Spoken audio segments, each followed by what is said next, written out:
Bueno, el urbanismo constituye la organización de los edificios y los espacios de una ciudad de acuerdo a un marco normativo.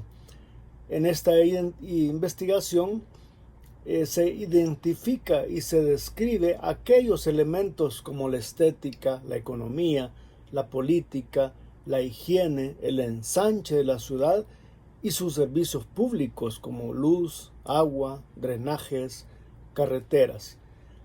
Como fuentes primarias hemos tomado los diarios oficiales, periódicos, fotografías, almanaques, memorias institucionales, y como fuentes secundarias hemos abordado toda la historiografía sobre la ciudad de San Salvador de finales del siglo XVI hasta principios del siglo XX.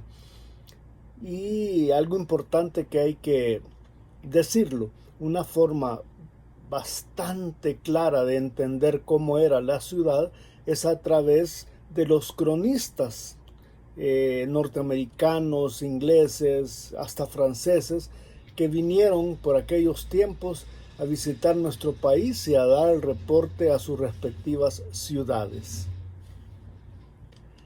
Yo sé que esta ponencia pues se refiere a finales del siglo XIX, pero a manera de antecedentes, muy breves antecedentes, quisiera yo hacer notar varias fechas importantes. Por ejemplo, subyugar la provincia de Cuscatlán se llevó a cabo en el año 1524-1525.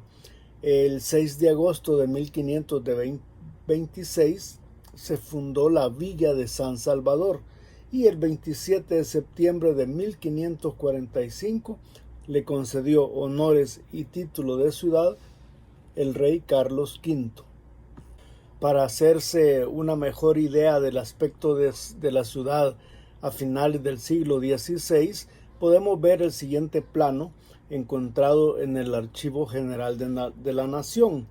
Y posteriormente, en la siguiente lámina, se va a ver un plano de San Salvador de finales del siglo XVI comparado con un aproximado de la mancha urbana que yo saqué de Google Maps, y la podemos comparar de la siguiente forma. En ese entonces el perímetro de la ciudad llegaba a más o menos 1.71 kilómetros, y el área no sobrepasaba los 144,000 metros cuadrados. Pasaron casi 2 siglos y medio para que la ciudad de San Salvador ascendiera a intendencia, según lo explica la doctora Eliseth Peine Iglesias. Ya en 1786 la ciudad fue elevada al rango de intendencia. Al mismo tiempo le fue incorporada una subadministración de rentas dependiente de la Administración de Rentas de Guatemala, con la cual se pretendía lograr un mejor control fiscal. Con el llamado a Cortes en 1809, El Salvador pasó a pertenecer a la Diputación Provincial de Guatemala. Miguel Ángel García mencionaba que en los últimos años de la colonia, San Salvador contaba con 3 tradicionales conventos. En la lámina podemos ver el convento de Santo Domingo, el de San Francisco y el de la Merced, además de un hospital, la cárcel, fuentes públicas servidas por un acueducto, un puente sobre el río Selhuate, además de muchas edificaciones particulares, y entre ellas varias hermosas y costosas. Más adelante en la misma obra se presentan detalles interesantes sobre la existencia de un acueducto que era de 738 varas, unos 615 metros, nivelado sobre una arquería de fábrica mediana, dice Miguel Ángel García, y estaba conservada por el cargo de un fontanero, lo cual nos pone un poco al tanto de cómo se abastecía de agua la ciudad. Aquí podemos observar que la ciudad crecía de unas 20 cuadras urbanizadas en 1594 a unas 47 en 1807, duplicando su tamaño en más o menos 2 siglos. Esto corrobora en cierta medida lo afirmado por Héctor Lindo Fuentes cuando asegura que en esta época no se hacían cambios acelerados en la ciudad. Ahí pueden ver ustedes de 1.71 kilómetros de perímetro pasa a tener 4 kilómetros aproximadamente, y de un área de 144.000 metros cuadrados llegábamos a un área de 986.500 metros cuadrados. Lindo Fuentes afirma que la economía salvadoreña de esa época era mayormente agrícola. El grueso de la población vivía y trabajaba en el campo. Según el informe de Gutiérrez y Ulloa, pocas personas se dedicaban a actividades no agrícolas. La mayoría de ellos eran tejedores, buhoneros o funcionarios coloniales. Esas actividades no agrícolas eran muy pocas y no requerían de habilidades especiales. De hecho, en el informe listan solamente 12 oficios, por ejemplo, tejedores, sombrereros, panaderos, herreros, músicos, carpinteros, zapateros, sastres, albañiles, plateros, pintores y tintoreros. Incluso era muy probable que pese a dedicarse a su oficio, le dedicaran algún tiempo también a las actividades agrícolas. Por otra parte, la clase profesional era minúscula. Solo se contaban 4 abogados, 4 médicos, 12 cirujanos y 7 boticarios. La ciudad de San Salvador tenía menos de 15.000 habitantes, 614 de los cuales eran españoles. Debe mencionarse que en el periodo post-independencia entre 1822 y 1842, el país se vio involucrado en una gran cantidad de guerras regionales que utilizaron un alto porcentaje de hombres en edad económicamente activa, limitando en extremo la mano de obra para otras actividades productivas como la agricultura y la industria y por supuesto la construcción. Lindo Fuente destaca que las guerras salvadoreñas ocasionaron mucha destrucción de inmuebles. Decía que las guerras en El Salvador destruían los pocos activos que habían, parte del capital físico que se heredó del periodo colonial sufrió daños a los pocos años de la independencia. La destrucción de la propiedad alcanzó proporciones muy graves. Eso decía Lindo Fuentes. Para 1838, un cronista norteamericano, George W. Montgomery, describía a San Salvador como la segunda ciudad de Centroamérica, que contaba con 15.000 habitantes, incluyendo indios y mulatos, con fábricas y comercios muy limitados, pero con una producción agrícola más notable. La ciudad estaba dispuesta con regularidad de calles trazadas a 90 grados, excepto en los suburbios. No obstante, esos años complicados, entre 1840 y 1870, se pueden observar interesantes chispazos de desarrollo urbano, dada la preocupación de los nuevos gobernantes por la incorporación del país al mercado mundial por medio del incipiente cultivo del café, y al no existir una infraestructura para el adecuado traslado y acopio de dichas exportaciones, se iniciaron una serie de obras que dieron otro rostro a la ciudad. Es aquí donde los servicios y las obras públicas comienzan a dar indicios de organización desde los gobiernos locales, aunque el mayor desarrollo urbano se observará más adelante durante la década de 1870. Uno de esos chispazos sucedió el 7 de octubre de 1840, cuando se emitió un decreto legislativo para la instalación de alumbrado público en San Salvador con aceite de coco y costeado por los dueños o arrendatarios de las casas. El alumbrado público de la capital y otras ciudades importantes fue instalado por decreto gubernativo del 7 de octubre de 1840. Fue el presidente, el general Francisco Malespín, quien estableció el sistema de alumbrado, aunque de forma muy primitiva. La luz usada en aquel entonces se producía con aceite de coco. Según los artículos del citado decreto, la iluminación era costeada por los dueños o arrendatarios de las viviendas, y la misma ley que reglamentaba la puerta, el balcón o el sitio más apropiado para la colocación de las luces. Los jueces de policía quedaban encargados de cuidar que el alumbrado se iniciara todos los días a las 6 de la tarde. Respecto al servicio de alumbrado, el doctor Francisco Funes, en la revista Ateneo de El Salvador, inicia su relato diciendo que para iluminar las habitaciones se usaba la manteca en las barriadas y en el centro el aceite de coco y el cebo, o lo que denominaba candela mechona. Nótese que está hablando de los materiales que para iluminar usaban de acuerdo a las clases sociales, ¿verdad? En las barriadas en la periferia y las élites en el centro de la capital. El general Malespín dispuso establecer el alumbrado público a la altura de la civilización alcanzada. Mandó hacer varias docenas de cajetes de barro y de trapo, varias mechas. Compró unas cuantas ollas de manteca de cerdo y pusieron en las esquinas unos postes de 3,5 varas de alto y con garfios de hierro sujetaron unos faroles triangulares. Colocaron al fondo un cajete con manteca y mecha y se proveyó a cada sereno de una pajuela con su cheje para encenderla.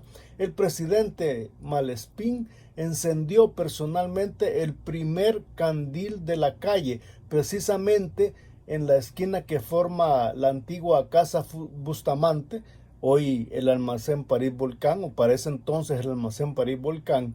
Así describe Funes el primer acto a manera de inauguración del alumbrado público y su original locación. El primer candil se encendió a las 6 de la tarde el 15 de julio de 1841. Complementando la magna obra, organizó el gobierno el servicio de serenos, que eran los encargados de cuidar, encender y apagar el alumbrado. Se dio el decreto creando el cuerpo de policía diurna y nocturna, llamada la primera gendarmes y la segunda serenos. Vestían uniformes de dril amarillo oscuro, con franjas blancas y sombrero de palma, y se les armó también de retaco y sable. Se les obligaba a cantar las horas entre las 9 de la noche y las 5 de la mañana, dada la ausencia de relojes públicos. Y al alba se despedían cantando algo más o menos así. Si todavía existiesen los serenos cantantes en esta época, sería más o menos algo así. Las 5 han dado lluvioso.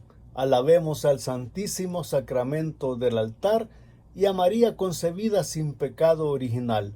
Alabemos a Dios y a la Madre también, que nos ha dejado amanecer con bien.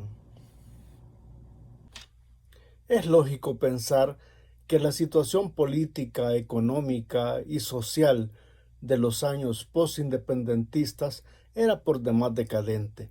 Por tal razón, la construcción y expansión de las ciudades debe haberse contraído cuando no paralizado y lógicamente no mostraba mayor desarrollo ni atractivo.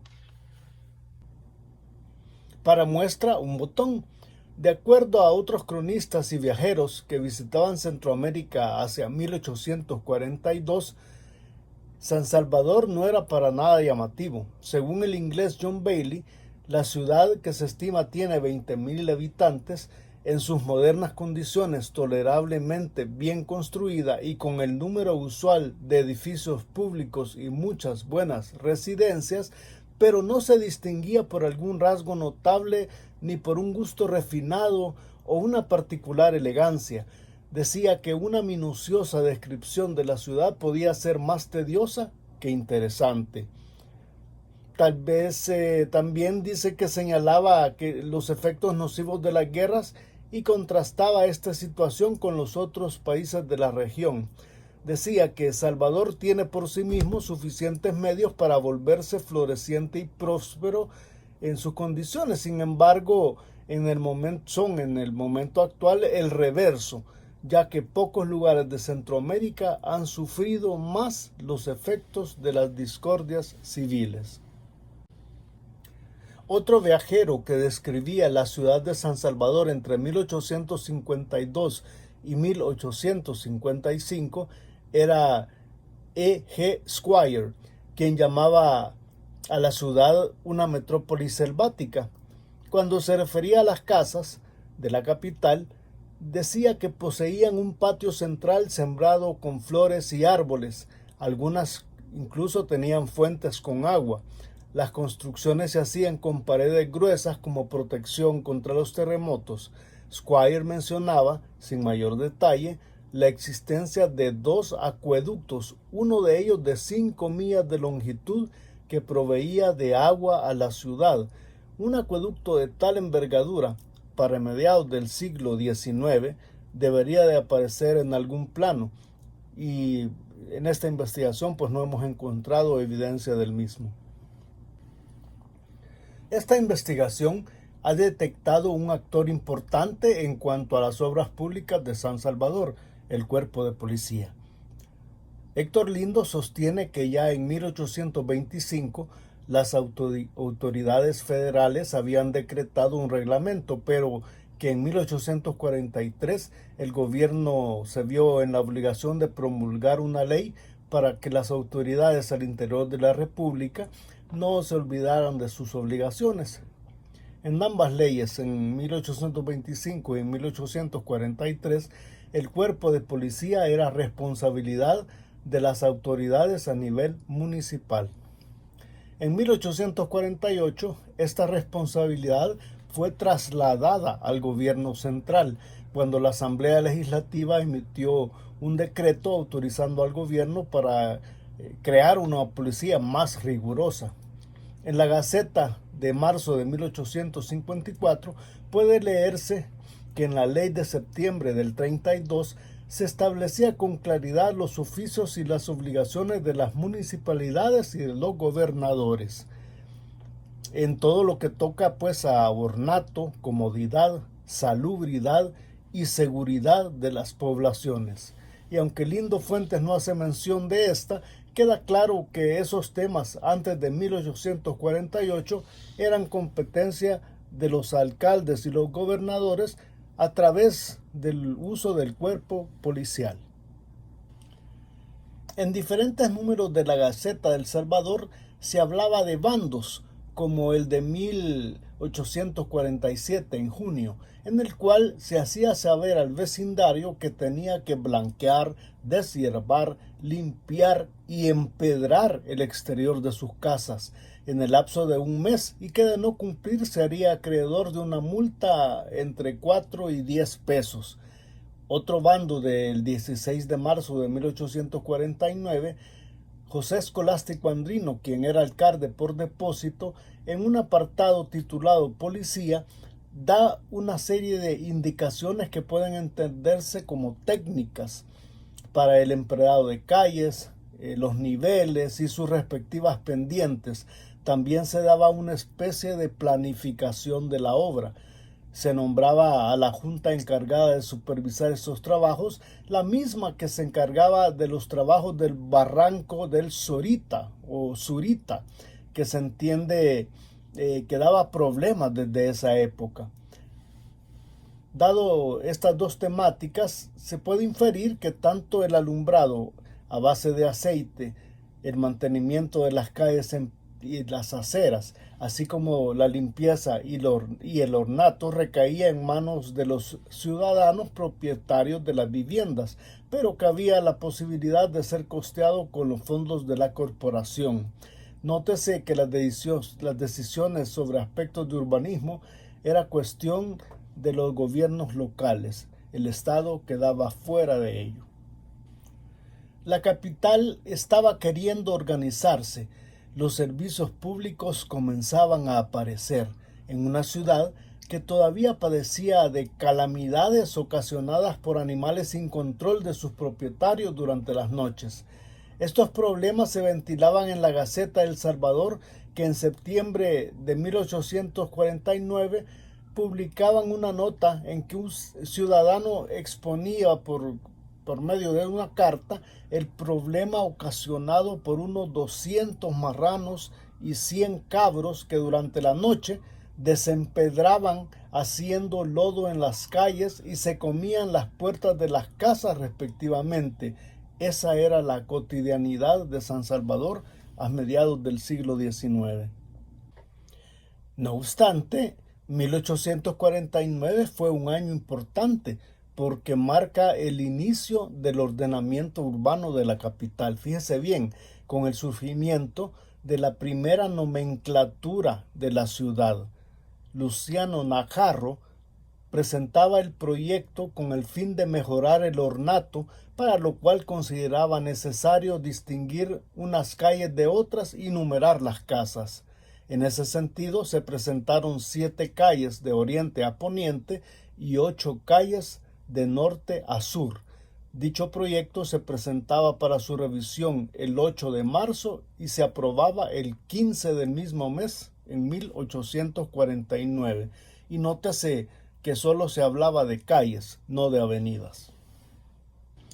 Un problema recurrente en la ciudad era respecto a las inundaciones. En 1849, en la Gaceta del Salvador, aparecía un apartado titulado Policía, y en el que se destacaba que ese cuerpo veía el aseo y la limpieza de las poblaciones, entre otras obligaciones, y hacía una enumeración de las actividades urgentes que debía de atender.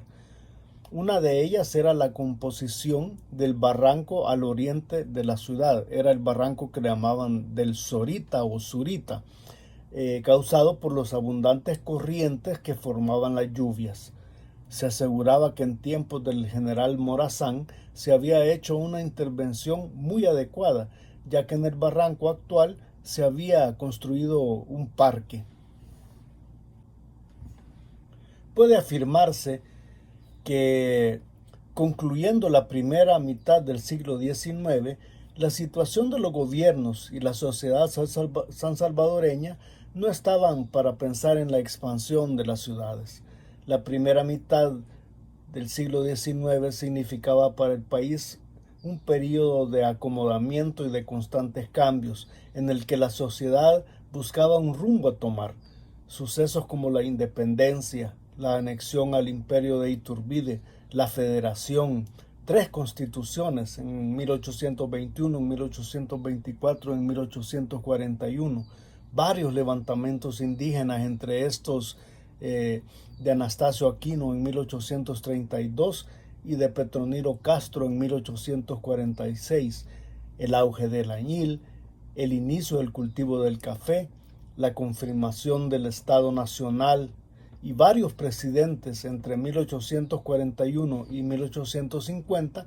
La silla presidencial pasó por 25 personas. Ese era el contexto que recibía al nuevo país independiente. En cuanto a los sucesos globales que incidieron significativamente en el desarrollo del Istmo, fue la fiebre del oro en el oeste de los Estados Unidos en 1848. Fue importante porque a partir de este se dinamizó la ruta del Pacífico, y tomando en cuenta que El Salvador contaba con una extensa costa, surgió la necesidad de conectar los puertos con las ciudades y los centros de producción agroexportadora. Es evidente que durante esta primera mitad el país estuvo viviendo una delicada situación política, económica y social. No había espacio para dedicárselo al urbanismo en general. Al menos la municipalidad y posteriormente el Estado tomaban medidas que tenían que pagar los dueños de las casas y así poder costear algunos trabajos. Eso sí, solo en las zonas cercanas a la plaza principal, donde vivían las élites y se ubicaban las principales instituciones. Bueno, a partir de este momento vamos a comenzar a hablar de la segunda mitad del siglo XIX. Para 1851, Francisco Dueñas ya era presidente por depósito y había una guerra con Guatemala que se estaba llevando a cabo. Había que reconstruir caminos debido a la misma, y en ese ambiente se daba inicio a la segunda mitad del siglo XIX. Por otro lado, para mediados de 1852 se nota una especie de acaparamiento de la mano de obra por parte de las obras privadas. En San Salvador, las pocas obras visibles llevadas a cabo por el Estado se resumían en el trabajo del Barranco del Zurita, en el Puente de Candelaria, la construcción de la universidad y del Teatro Nacional. Se sostenía que si había paz y progreso, la situación sería más palpable el próximo año. Había cierto optimismo, pero ese optimismo se vino abajo a finales del año 1852 porque hubo un temporal a nivel nacional que fue calificado como cataclismo. Afectó al país del 18 al 22 de octubre. Los daños en La Vega y Candelaria fueron cuantiosos. El puente de Candelaria, que había sido recientemente restaurado, fue completamente destruido y el puente de La Vega, si bien resistió, pero quedó muy dañado. El autor Miguel Ángel García publicaba un extenso artículo citando a la Gaceta del Salvador que hace pensar que dicho temporal había afectado de mala manera el ánimo de las personas, tanto que para comenzar lo dice: la ciudad de San Salvador a primera vista tiene algo de espantoso y desconsolador. Mencionaba que este estado no provenía solo de la naturaleza y de la topografía de la ciudad, también provenía de la falta de arquitectura, de ignorar los reglamentos de construcción y de la inexistencia de un espíritu de empresa pública. Se llegó a decir que si se tuviera que levantar otro San Salvador, todo el mundo coincidiría que el terreno en que entonces ocupaba la ciudad sería el último en escogerse. Es decir, ya existía alguna idea de cambiar la ubicación de la capital, idea que quiso llevarse a cabo después, luego de un cataclismo mucho mayor, como se verá más adelante. Aquí sale durante la investigación un aspecto que resulta bastante interesante, y es que en el mismo artículo se deja ver el aparecimiento de viviendas en sitios peligrosos, algo muy parecido a los asentamientos de viviendas ilegales de la capital. Basta leer el siguiente segmento. Engrandeciéndose cada día, la población ha ido formando sus casas en muchas partes sin regla ninguna. Unos en la punta culminante de una loma, otros en el fondo de una quebrada, en el pasaje de una corriente, a la orilla de un río.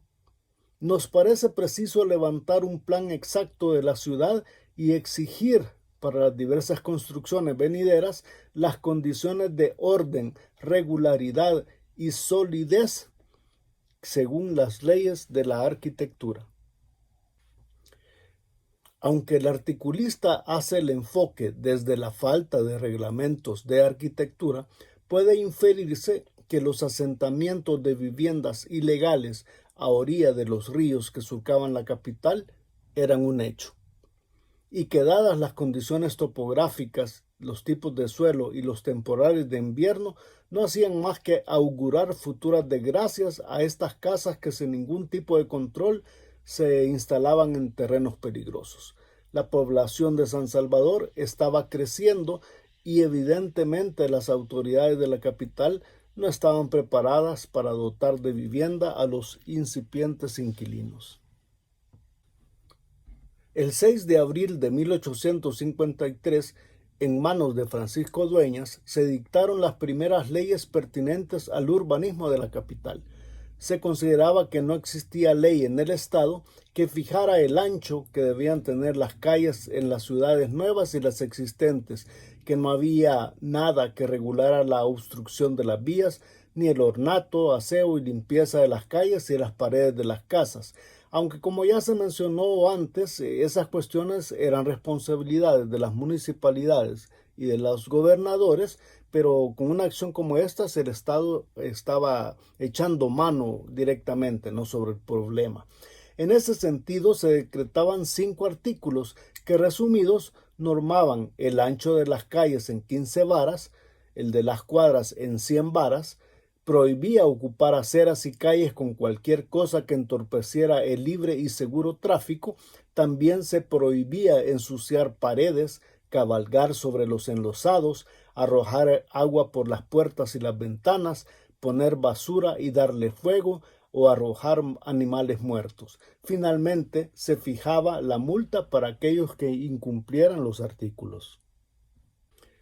Al año siguiente, en 1854, en marzo, se criticaba que los baños públicos de la capital aún no se habían arreglado después del temporal de 1852 y que las fuentes públicas de los barrios San José, La Ronda y La Calavera se hallaban secas desde hacía 30 años. Lo mismo con las de la Plaza de la Presentación, las del Colegio y las del Palacio Episcopal. En abril de 1854, el país se vio afectado por otro fuertesismo, uno de los más devastadores, por lo que entonces el presidente, el coronel José María San Martín, decidió trasladar la capital a un lugar más seguro y el 27 de abril del mismo año nombró una comisión encargada de buscar una ubicación adecuada para la nueva capital. Esa comisión estaba integrada por Francisco Dueñas, Julio Rosignón, Trinidad Muñoz, Eugenio Aguilar y Baltasar Bogen. De acuerdo al historiador Edwin Alfaro, estos eran un grupo de liberales moderados comandados por Dueñas, cuyos intereses eran los de configurar un nuevo espacio de poder político y económico en oposición a la élite de San Salvador dirigida por Gerardo Barrios. Este periodo de 9 años, entre 1854 y 1863, desde el terremoto hasta la caída de Barrios, San Salvador no crece.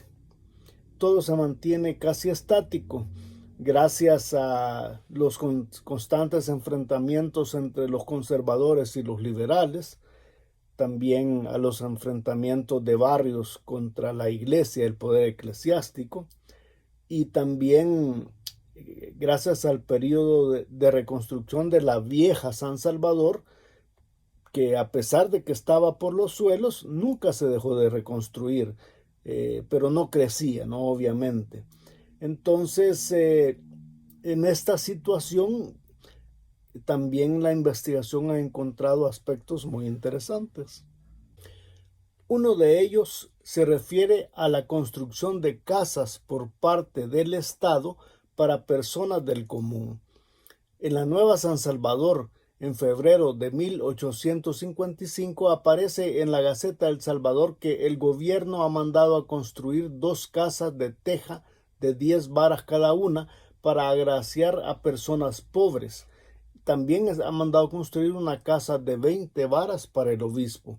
En abril de ese mismo año, en la misma Gaceta aparece publicada la carta de un viajero en la que relata que en un viaje hacia la Nueva San Salvador encontró en su costado oriental, cerca de la puerta de la laguna, habían unas 20 casitas de teja cercadas unas y otras en el proceso, formando una calle espaciosa y perfectamente alineada.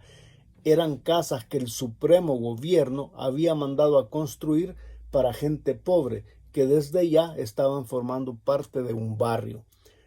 Es interesante, pues es de las pocas veces que me he encontrado con este tipo de acciones del Estado para proveer de casa a gente del común. A manera de contraste, se encontraba la noticia de que el gobierno había contratado a Juan Bonilla y a Felipe Chávez para construir una casa en la Nueva San Salvador que albergaría en su despacho a sus principales oficinas. Constaría de 2 pisos de 50 varas por lado. Se calculaba que la construcción estaría terminada en 10 meses a un costo de 12,000 pesos. Ese mismo viajero contaba que a pesar de haber una gran actividad en la Nueva San Salvador, la reconstrucción de la vieja capital no se había detenido. Muchas casas ya levantadas, otras en proceso y mucha gente trabajando en ello. Solo faltaban algunas familias principales que se estaban trasladando hacia la Nueva San Salvador. También faltaba el obispo, o sea, el poder eclesiástico y los empleados de gobierno. En cuanto a urbanismo se refiere, va a sobresalir un personaje que es poco mencionado en la historia nacional. Este es el señor Otón Fisher, quien aparece cuando se está llevando el agua potable hacia la Nueva San Salvador en 1855 y en el año 56 fue nombrado director de obras públicas. Ya cuando Barrios era presidente en el año de 1859, una de las obras públicas más importantes que llevó a cabo fue la reparación y el restablecimiento del agua hasta el barrio El Calvario, destacando en su ejecución a un coronel de apellido Bracamonte. En esta obra se utilizó la novedad de tuberías de arcilla vitrificada.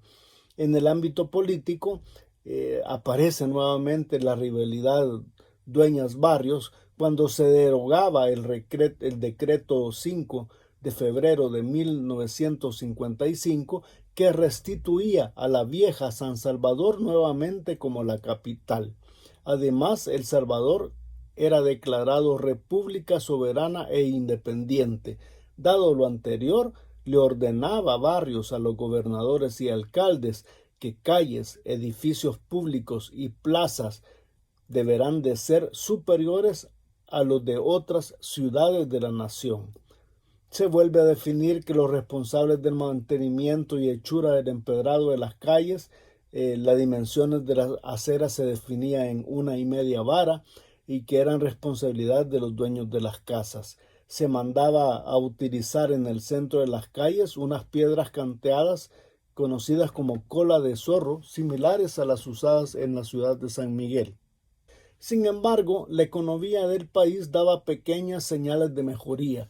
Según Héctor Lindo, una comparación entre los promedios quinquenales del total de intercambio comercial, importaciones más exportaciones, de los años 54, 58 y del 1859 y 1863 arroja un incremento del 76,7%. Para este autor, los funcionarios de la hacienda pública se dieron cuenta de que los puertos podrían ser un negocio lucrativo, y esto se nota cuando las vías de comunicación hacia los principales puertos y los mismos puertos en sí tendrían en los próximos años un desarrollo bastante notable y por consiguiente del de las carreteras para poder llegar a ellos. Para 1861 se hacían sentir las tensiones entre Barrios y la Iglesia Católica por el proceso de laicismo que éste estaba impulsando en todo el país. Para el año 1862, en la Gaceta se hablaba de que el gobierno de Barrios había hecho más en 2 años que en los últimos 40 años, lo cual es relativamente cierto si se refiere a que retornar el agua al barrio El Calvario e implementar el uso de tubería de arcilla vitrificada, sí fue un hecho en ese sentido, ¿no? También unas pocas calles empedradas y algunos edificios. Era realmente lo visible de dicha afirmación. En charla casual sostenida con el arquitecto Ivo Osegueda, me comentaba que fue Barrios quien tuvo la idea de construir un palacio nacional para albergar los 3 poderes del Estado. Además indicó que si no le fallaba la memoria, las obras estuvieron a cargo de José Dolores Melara. Algo que me llamó poderosamente la atención es que se comienzan en estos años a proliferar los negocios de hoteles.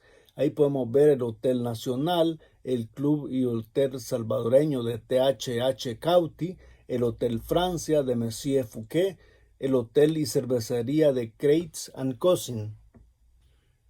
Por otro lado, el ingeniero Gustavo Herodier afirma que el alumbrado público y el mal olor de su mantecosa combustión cambiaba por gas fluido emanado por los faroles de reverbero, tecnología importada desde Nueva York.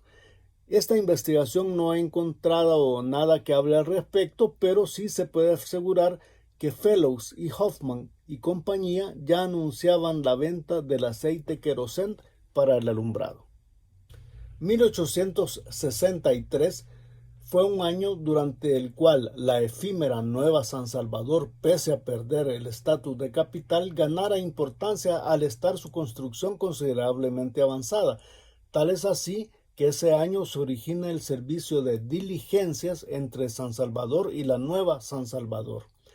También la ya mencionada contienda entre dueñas y barrios sigue cuando este último ordena expropiar las propiedades a los traidores de la patria, Ciriaco Choto, José Saldívar y Francisco Dueñas. En ese momento, Dueñas, con la ayuda del presidente Carrera de Guatemala, avanzaba hacia San Salvador. Finalmente ocasiona la caída del presidente Barrios el 26 de octubre de ese año. La sociedad quedaba dividida en San Salvador, ¿no? Parecería ser que la caída de Barrios va a ser el inicio de un parteaguas en el urbanismo y la arquitectura sansalvadoreña. En febrero de 1865, el gobierno, tomando en consideración que San Salvador tenía muchos pueblos y habitantes y que no se encuentra en condiciones para su administración, entre otros aspectos, decide dividirlo en dos, creando el Departamento de la Libertad, cuya cabecera departamental será Santa Tecla o la Nueva San Salvador. Dueñas abandona hasta cierto punto la creación, el traslado hacia la nueva capital, pero no deja de lado, ya que autoriza al Ejecutivo a invertir lo necesario y terminar de introducir el agua en Santa Tecla. También se crea el decreto debido a la necesidad de construir un palacio nacional que destina la suma de 50,000 pesos del Tesoro Público para iniciar su construcción. San Salvador estaba reedificándose, pero aún existían muchos sitios que desde la ruina, léase temporales, terremotos, guerras con Guatemala, habían quedado en abandono y creaban un desagradable contraste con las casas en reconstrucción. Así el Estado recomendaba a los dueños que o venden o que reconstruyan, pero que no tengan eso abandonado, ¿no? Esto generó un alza en la venta de las casas. De acuerdo a Gustavo Herodier, en El Salvador el cultivo del café y los precios internacionales del mismo contribuyeron a la construcción de importantes edificios, ya que aumentaron considerablemente las rentas públicas, la agricultura y el comercio nacional. Continúa diciendo que edificios que eran de madera y lámina de zinc, como el Palacio, que se construyó entre 1866 y 1889, y el Teatro Nacional, construido entre 1867 y 1910, se hicieron pensando en sustituir los inadecuados materiales de construcción vigentes. En 1867 se anunciaba que quien dirigiría las obras del Palacio Nacional era Ildefonso Marín. Más adelante, a los 2 años, se asignaba al artesano Dolores Melara la ebanistería y el mobiliario del palacio, hecho que fue comentado anteriormente en charla con el arquitecto Ivo Osegueda. Hay que tomar en cuenta que la construcción del palacio se contrató incluyendo una remodelación de la Plaza Santo Domingo, hoy Plaza Barrios, todo a un costo de 130,000 pesos y debería ser concluido en 1873. O sea que la plaza se estaba pensando como un lobby o un vestíbulo previo al Palacio Nacional. En estos años también ya estaba bien adelantado la idea de tener un teatro nacional, y algo curioso que se encontró en las fuentes que dice que el gobierno contrató al guatemalteco Julián Rivera para construir un modelo de teatro para su plantación en la capital. Planteaba que la diminuta escala, una pulgada equivalente a una vara, resultaba demasiado pequeños para esta clase de obra.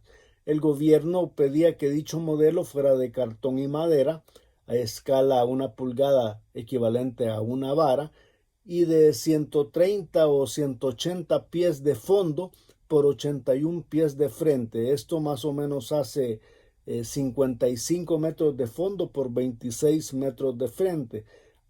Una capacidad de 750 espectadores, una fachada de orden dórico compuesta de 2 cuerpos, 8 pilastras y un balcón corrido resguardado por un balcón de hierro. La actividad debe haber tornado efervescencia alrededor de las plazas municipales de la capital debido a la construcción del palacio en proceso y al rumor de la construcción del teatro. Para 1867 se ha encontrado una queja que ubica a las tristemente célebres ventas ambulantes en nuestra capital. Dado el auge constructivo del Palacio Nacional, la futura construcción del teatro y la falta de un mercado como tal, hacía la zona apta para los negocios al aire libre. La cuadra entre la Plaza Santo Domingo y la Plaza Mayor de la calle de la Universidad se quejan amargamente de la ilegal posesión que toman muchas buhoneras o mercachistes, como le llaman despectivamente, de la acera correspondiente a la casa del señor Girola. Las aceras no deben ser para ventas. Las plazas, que desde la época colonial se utilizaban como mercados a cielo abierto, probablemente ya no dan abasto, y los mercachifles tenían que ocupar las calles aledañas o lo hacían simplemente para aprovechar la sombra de las edificaciones. El hecho es que ya comenzaban a ser problema para las élites. Nótese que se refieren a las buhoneas como ellas, y posteriormente las van a tachar de vendedoras revoltosas, dice la fuente, ¿verdad? Y serán los buhoneos y los vendedores de sombreros. Se esperaba con cierta expectativa la tubería de hierro y aparatos para 3 pilas que se iban a instalar en la nueva San Salvador. La cotidianidad se puede apreciar en hechos tales como lo que sucedía en la pila de Santo Domingo, un lugar para proveerse de agua donde se daban rencillas y pleitos nocturnos, reyertas, escenas inmorales, abusos y malos hábitos, como lo podemos ver en los anuncios que se muestran en la lámina. Sobre el alumbrado público, se señalaba que después de las 10 de la noche habían visto varios faroles apagados, y se hacía un llamado a la policía para prevenir al empresario que atienda con prontitud el adecuado alumbrado. Eso indica que ya el servicio de alumbrado se había puesto en manos de la empresa privada, al menos una parte, ¿no? También se señalaba que los campesinos rompían la arquería del acueducto para beneficio de sus sementeras, formaban diques para el baño de sus bestias o lavado de ropa. Se habla de las arquerías, lo cual no se ha encontrado fuentes que ilustren su forma o su ubicación. Además, desde ese entonces se nota que el agua iba dirigida a servir a los capitalinos, teniendo las gentes de los alrededores que hacer actos alternativos para proveerse del vital líquido. Para el año de 1867, una idea que andaba rondando las mentalidades de las gentes capitalinas era la nivelación del río Selguate para introducir el agua a la capital. Los estudios para tal fin se le habían encargado al ingeniero de Estado, el señor Otón Fischer, que ya mencionamos anteriormente, y la construcción también de un mercado público para que desapareciera el feo cuadro que presentaba la plaza principal era otra de las ideas que andaba circulando, ¿no? La clase de tejendones y comidas que se preparan en fogones improvisados que convierten la plaza en un centro de escorias, basuras, palos y hoyos, sobre todo en invierno cuando las placeras se toman los portales. Eso es algo parecido a la situación actual de las ventas ambulantes, ¿no? También este año se comienza a hablar de otros espacios de sociabilidades urbanas, como lo son un hipódromo, que sería una especie de jockey club salvadoreño, un lugar de descanso y recreo público que se ubicaría en el terreno atrás de la Chacra Amarilla. Para 1868 se anunciaba que los trabajos de introducción del agua a la nueva San Salvador habían concluido. Quedaban pendientes algunos sectores, pero se podía decir que sí, ya estaban terminados. En ese sentido, el presidente ordenaba que se hiciera en San Salvador otro acueducto, aprovechando que había todavía tubería de hierro que estaba en las aduanas. Entonces, aprovechando eso, se implementó cambiar la cerámica, la tubería de cerámica vitrificada, que ya no daba abasto, en San Salvador. Otón Fisher y el gobernador Ciriaco Choto habían probado 1000 metros de tubería de hierro y habían funcionado sin problema, y este es un cambio importantísimo en la materialidad de las tuberías, ¿no? Siempre respecto a los servicios públicos, esto es algo bien importante, el gobernador iniciaba los trabajos de acueductos subterráneos y cloacas para sacar las aguas inmundicias de San Salvador. No dice ni dónde ni cómo, pero anunciaba el inicio de las obras concernientes a las aguas negras, de lo cual no se había hablado nada anteriormente. Para este tiempo se estaba construyendo el teatro de la capital a un costo no mayor de 10,000 pesos, y ya se hablaba del buen negocio que había resultado el ferrocarril de Panamá. Para ese año, la actividad constructiva de San Salvador podía resumirse en los edificios nacionales como el Palacio, el Teatro y el Hospital, el Acueducto de Hierro, el Cuartel número 2, el Hospicio, la Cárcel, el Cementerio, el Polvorín. Pero también la construcción particular estaba creciendo. Se reportaban 13 casas ya terminadas y en proceso de construcción otras 14. En 1869 se hacía una mejora en el servicio de alumbrado público, pues se hizo la extensión de los reverberos para tener una mayor área de iluminación. Los faroles ya no se colgaban de las paredes de las casas, sino de una varilla de hierro que llevaba la luz hacia el centro de las calles. Se establecía un nuevo servicio público en la era del presidente Dueñas. Ese es el del telégrafo Morse en 1870, con dos únicas estaciones, la de San Salvador y La Libertad. Para 1876 ya se había extendido el servicio por el centro, occidente y oriente de la República. La construcción de esas líneas estuvieron a cargo del señor Carlos Belling y del señor Stanley McNider. Esto se sacó de la monografía del telégrafo del señor Urrutia Flamenco. Durante la gestión de Santiago González, ya en 1872, se publicaba la noticia de la excarcelación bajo fianzas del expresidente Dueñas. Para finales del mismo año, el señor Buerón buscaba capitalizar el proyecto del ferrocarril, para lo cual lo había contratado el presidente González, pero el terremoto de 1873 puso en duda a los posibles inversores. Buerón solo fue capaz de terminar un tramo de 8 millas, 12.8 kilómetros, entre San Salvador y Santa Tecla en 1876.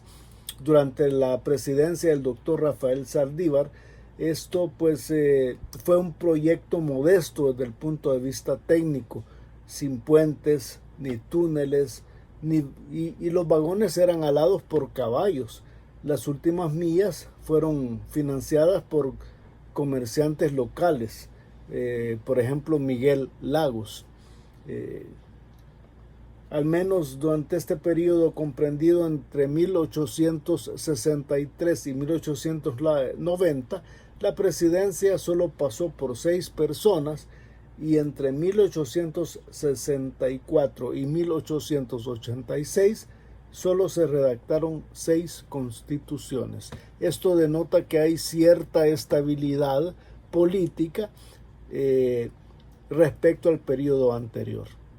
Para esta época, un evento local que impactó fuertemente a la sociedad salvadoreña se refiere a la puesta en marcha de las reformas liberales, que fueron un punto importante respecto a la construcción de infraestructura, ya que cambió definitivamente la fisonomía de las ciudades, ¿no? Carlos Acevedo, citando a Rafael Mengíbar, explica que el conjunto de leyes que se ha dado en llamar las reformas liberales redefinieron la estructura legal de la propiedad rural, cualquier forma de propiedad no individual y no privada de la tierra.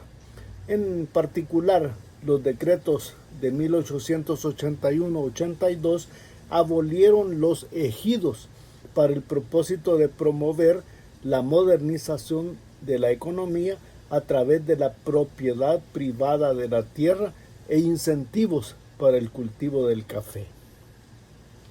Algunos de los objetivos de esta reforma fueron crear las condiciones óptimas para la agricultura de exportación, creando leyes para la propiedad de la tierra, instituciones para el control de la mano de obra y el registro de la propiedad, y finalmente construir infraestructura para la mejor funcionalidad del modelo agroexportador y de la modernización urbana. Sandra Gutiérrez Posat afirma que es durante la transición de los siglos XIX y XX que se llevan a cabo obras de infraestructura, equipamiento urbano y edificaciones institucionales que modifican la mancha urbana de San Salvador. En el ámbito económico se introduce el cultivo del café, que años más tarde llegaría a ser el producto de exportación más importante del país y la fuente de recursos para emprender obras físicas y de grandes proporciones. Acompañando al café se introducen ciertas infraestructuras y servicios básicos en el área de comunicaciones y transporte.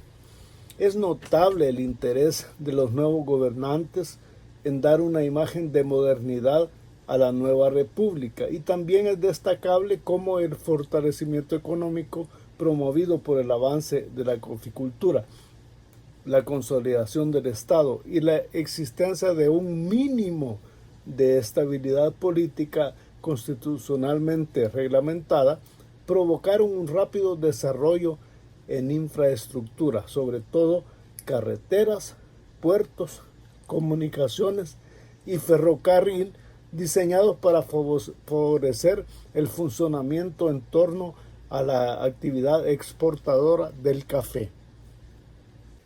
Por otra parte, algunos autores vinculan para esta época la imagen mostrada por la ciudad con la construcción de la nación e invención de identidades. Por ejemplo, el doctor Carlos López Bernal, al referirse al periodo comprendido entre 1870 y 1920, explica que durante la construcción de la nación salvadoreña se construyeron plazas y monumentos, provocando un cambio urbano, social y cultural.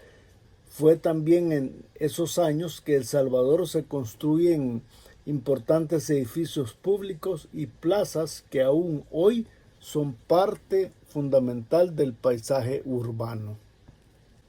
A partir de la década de 1870, la infraestructura urbana de San Salvador evolucionó de una manera muy interesante y a un ritmo dictado por los procesos anteriormente descritos. Las decisiones políticas y económicas tomadas desde el Ejecutivo provocaron medidas que tendían a mejorar los medios de transporte y las comunicaciones, como lo pueden ver en la siguiente lámina. En 1870 pues se inaugura la primera línea telegráfica entre La Libertad y San Salvador. En el 72 se firma un contrato entre Santiago González y Buerón, otorgándole una concesión exclusiva para construir 3 líneas ferrocarrileras, pero un proyecto que no se ejecutó. En 1876 se inaugura el tranvía de sangre entre Santa Tecla y San Salvador. En el 80 se construía la carretera entre Santa Ana y San Salvador. En el 82 se conectó vía ferrocarril el puerto de Acajutra y la ciudad de Sonsonate. En el 84 se completó el tramo Sonsonate-Armedia y en el 81 se extendió hasta La Ceiba, punto intermedio entre San Salvador y Santa Tecla.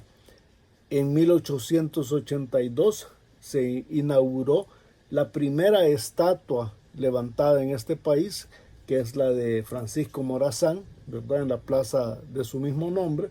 En 1888 se introdujo la primera línea telefónica y el Paseo Independencia se construía para celebrar el cambio de siglo. Es innegable que dichas construcciones provocaron un cambio urbano, social y cultural, queriendo dar finalmente a las ciudades imagen de modernidad y progreso tan generalizada en todo el continente.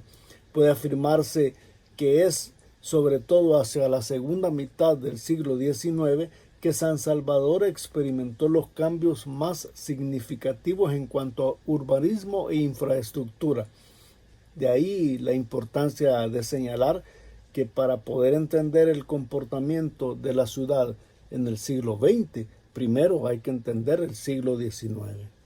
Como pueden observar en este plano, la mancha urbana de la ciudad alcanzó aproximadamente unas 125 cuadras urbanizadas entre 1899 y 1900, triplicando en menos de un siglo la superficie que tenía en 1807, evidentemente a un ritmo mucho más acelerado que lo observado entre 1594 y 1807. El último de los cronistas que vamos a citar en esta oportunidad es Maurice de Perigny. En su trabajo Las 5 Repúblicas de América Central, en el capítulo 6, que está dedicado a El Salvador, en un fragmento de su trabajo dice: en torno al Parque Dueñas se levantan el Palacio Municipal, la Casa Blanca, muy cerca del Parque Principal, el Parque Bolívar, encuadrado por la Catedral, el magnífico Palacio Nacional. Contiguo a este se elevan el edificio de la antigua Universidad y del Correo Central. En ángulo se encuentran todas las grandes casas de comercio y el mercado.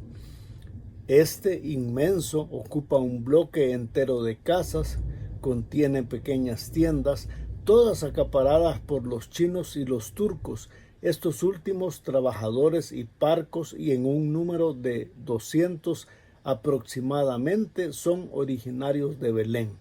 Al otro costado del parque, frente a la catedral, en un bloque de casas particulares, la mayor parte de 2 pisos, resalta el Banco Occidental. El centro de San Salvador para ese entonces estaba provisto de parques y plazas rodeadas por instituciones de gobierno, iglesias, bancos, edificios académicos. Además, ya tenía un mercado grande rodeado de una franja de espacios comerciales, mayormente en manos de inmigrantes, algunos de los cuales posteriormente se posicionarían como élites en las ramas de comercio y servicios. La presencia del poder político y económico era indudable y se había posicionado en los espacios importantes del centro urbano, ¿no? Los límites de la ciudad eran al norte el Campo Marte, al sur los actuales alrededores de la iglesia de Candelaria, es decir, el barrio de Candelaria, al poniente el Hospital Rosales, al oriente el Paseo Independencia, que era el acceso a la capital por esta zona, y al extremo oriente del mismo se ubicaría la estación del ferrocarril de Occidente. El inicio de un nuevo siglo significaría una etapa de transición luego de haber pasado por un siglo XIX intenso.